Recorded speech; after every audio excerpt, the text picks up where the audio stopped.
Good morning, Kitchissippi. It is Sunday, January the 18th. This is a video version of the 463rd Kitchissippi Weekly Ward Newsletter. There is lots more information about all of the topics that we'll discuss in the weekly email newsletter, to which you can subscribe at kitchissippiward.ca. Just so I don't forget, right off the top, I did make a quick note in my social media this morning. We've received an update from the city that snowbank removal is getting underway. I am glad to see that. It's something that I spoke with the city a while ago about. I can't give you a timeline for when the snowbanks on your street may be removed, but rest assured the operation is underway and it won't stop until the whole job is done. In the newsletter this week, I wanted to make quick note that the situation with OC Transpo is particularly dire at the moment. The bus reliability issue is causing people to miss appointments. People can't get to class. They can't get to work. We're hearing about employment status that's precarious because people don't know whether or not they're going to be able to show up to work on time.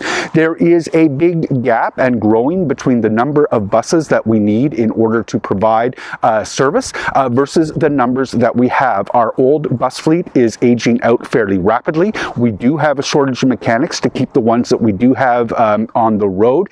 There are new buses coming, but the situation is probably not going to improve a whole lot for even a couple of months coming through this spring and even summer as the new replacement buses begin to arrive. I'm not going to reinvent the wheel with my own blog post. I'm pointing to the material that our transit chair, Glenn Gower, has posted on his website. We are going to be getting significantly more information moving forward about the numbers of buses that are on the road.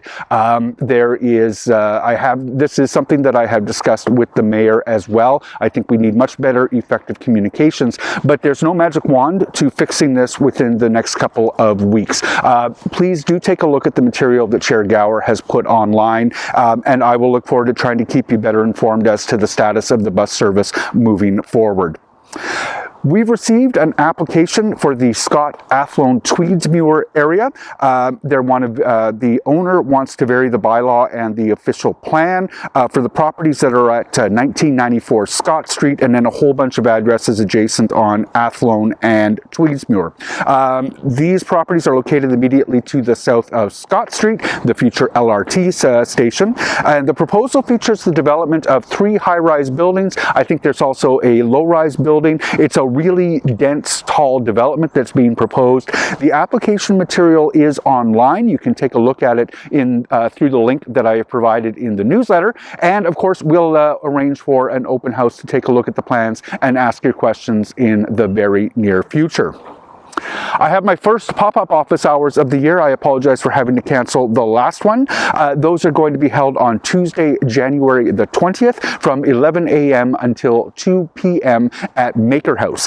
Maker House is the great shop that's at 87 Wellington Street. I've done pop-ups there before. I'm thrilled to be back. Pop-ups are an opportunity to come by anytime during those advertised hours and chat with me one-on-one about whatever is on your mind. I hope I see you there. I am standing at the corner of Clarendon and Kenora this morning. There is a big integrated renewal project coming underway. So in the next few years, they're going to be digging a bunch of the streets around here up, replacing the sewer and water infrastructure, replacing the streets, and that will come with some street reconfigurations. There's a couple of potential new sidewalk segments that are being added. There is going to be a open house to take a look at those plans. That's going to be on January the 27th at Tom Brown Arena from 6 until 8 p.m. I have got a link to the Engage Ottawa page where you can take a look at more information about the integrated renewal plan, but I'm sure that I will see many of you there on January 27th at Tom Brown Arena for the open house. I do want to remind folks as well, the vacant unit tax declaration form is now open. If you have a chance, go fill that out. It takes about 45 seconds or so to declare whether or not your residential unit is occupied or whether it is vacant. That goes into whether or not you pay the vacant unit tax. And there is a financial penalty if you don't fill out the declaration. So please do that through the link that I've provided in the newsletter, or just just go through the ottawa.ca portal where you would ordinarily go to take a look at your tax account. Also in the newsletter this week, I've got information finally about the Elmdale book sale that's going to be held February 5th through 8th this year. They've added a day to it.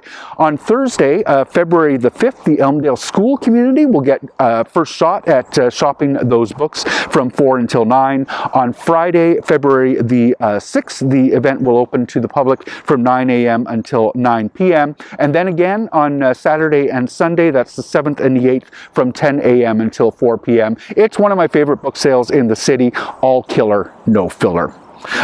There is, I'm sure residents have heard about the federal government's proposal to build a high-speed rail network in the country. The first leg is proposed to be between Ottawa and Montreal. You can go to an open house that the federal government is hosting that's actually going to be held at Bayview Yards, that's at 7 Bayview Station, on both January 21st and January 22nd from 11 until 3 p.m. and then again from 5 until 9 p.m. There's no registration required. It is free to attend that open house, but you can go and learn more about the high-speed rail plans, particularly as they might affect Ottawa.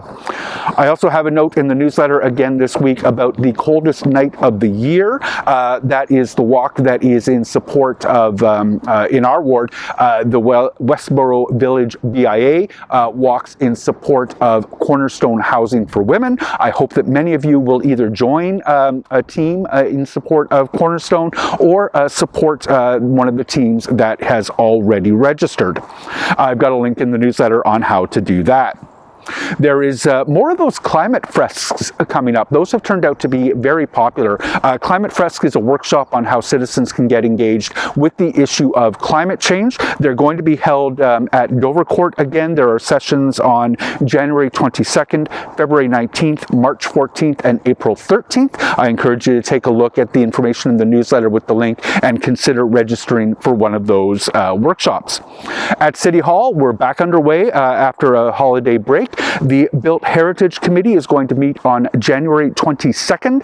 It's got a fairly beefy agenda. We're going to be considering objections to the heritage designation of two properties, 6654 Notre Dame Street, that's the Low Zone House, as well as 158 Gloucester. The owners of both of those properties are taking advantage of their statutory right to appeal City Council's designation of those as heritage buildings. There's applications as well to alter the properties that are at 290 Park Road, as well as 231 Buena Vista. There will also be a decision on whether or not to proceed with the study of a potential Beaverbrook Heritage Conservation District, and we're also going to receive an update on the Heritage Watch List.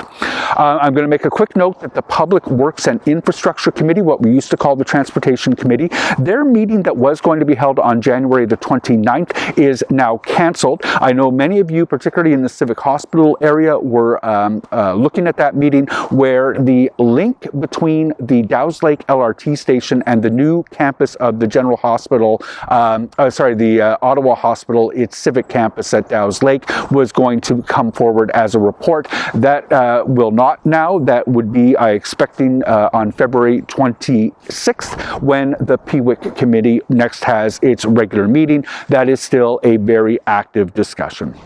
Get your sippy. I hope you're back in the swing of things after a good holiday, and I look forward to chatting with many of you soon. Thank you for watching.